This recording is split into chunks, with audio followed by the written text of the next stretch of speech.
नमस्कार, मैं हूँ रश्मि रंजन। पश्चिम बंगाल में चुनावी सरगर्मी के बीच मुख्यमंत्री ममता बनर्जी ने जनता को शुभ नववर्षों की बधाई दी है। त्योहार के इस मौके पर दीदी ने मतदाताओं से खास अपील करते हुए कहा कि अगर आप उन्हें पसंद करते हैं तो सुबह सुबह अपने घरों से निकलें और लोकतंत्र के उत्सव में शामिल होकर सबसे पहले अपना वोट डालें। दीदी की इस भावुक अपील पर मतदाताओं का कितना असर होता है, यह देखना दिलचस्प होगा। बने रहें हमारे साथ। জানাচ্ছি সবাইকে অনেক অনেক নমস্কার। ভালো থাকবেন সকলে। বাংলার একটা ঐতিহ্য, বাংলার একটা গরিমা আছে।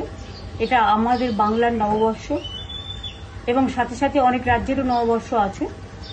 আমি সকলকে বলবো বাংলা সংস্কৃতি সম্প্রীতির পীঠস্থান এবং সমস্ত সামাজিক সংস্কারের, জাতীয়তাবাদের আন্দোলনের, স্বাধীনতা সংগ্রামের পীঠস্থান, বাংলা সংস্কৃতির পীঠস্থান, বাংলা সর্বধর্ম সমন্বয়ের পীঠস্থান, সংহতির পীঠস্থান।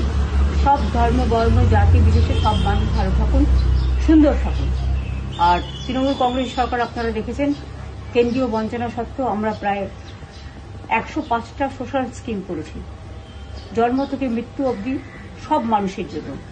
আগামী দিনও সব মানুষ যাতে ভালো থাকে সেটা দেখাই আমাদের আসল উদ্দেশ্য।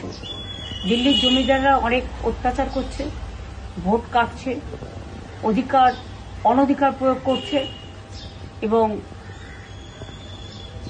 বিজেপি ভ্যানিশ ওয়াশিং মেশিন সব এজেন্সি দিয়ে বাংলার উপর জুলুম অত্যাচার করছে। এই অত্যাচারের বদলা নিন। আপনাদের কাছে অনুরোধ, আপনার একটা ভোট দয়া করে দিন। আমি নিজে এখান থেকে সুপ্রিম কোর্ট পর্যন্ত গিয়ে 32 লক্ষ বাদ দেওয়ার নামকে আমরা সুপ্রিম কোর্টের সাহায্যে তুলতে পেরেছি। বাদবাকিও যারা আছেন নিশ্চয়ই আজ নয় কাল তাদের নামও কোনোভাবে উঠবে, যেহেতু ট্রিব্যুনাল চলছে। যাদের ভোট বাদ গেছে, যারা আত্মহত্যা করেছে স্যারের জন্য, তাদের জন্য আমার মন কাঁদছে। আমি জানি একটা পরিবারে 4 জন ভোট দেবে, একজন ভোট দিতে পারবে না, সেটা কেউই মেনে নিতে পারে না। তাই আসুন, আমরা দাঙ্গা নয়, রক্ত নয়, সন্ত্রাস নয়, অত্যাচার নয়, ওরা অনেক চমকাচ্ছে দিল্লি থেকে, কোনো চমকানি নয়। আসুন আমরা নতুন ভোট নিয়ে আসি, শান্তি সম্প্রীতির বার্তা দিয়ে, সংস্কৃতির বার্তা দিয়ে, সকলকে ভালোবেসে। এই বাংলাকে যদি ভালো রাখতে হয় তাহলে মনে রাখবেন, গণতন্ত্রের পীঠস্থান হচ্ছে আপনার নির্বাচন, এবং নির্বাচনটা হচ্ছে, এটা হচ্ছে মানুষের একটা উৎসব, ভোটের উৎসব।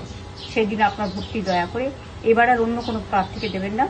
জোড়া ফুল চিহ্নে যে যেখানেই প্রার্থী হোক না কেন, মনে রাখবেন 294টা কেন্দ্রে যদি আমার নেতৃত্বে সরকার চান তাহলে আমার প্রত্যেকটা প্রার্থীকে আপনারা দয়া করে কোনো উৎসব উপচারে কান না দিয়ে জোড়া ফুল চিহ্নে ভোট দেবেন। সকাল সকাল ভোট দেবেন, নিজের ভোট দিতে দেবেন, আর ভোটের অধিকার রক্ষা করবেন। জয় হিন্দ, বন্দে মাতরম, জয় বাংলা।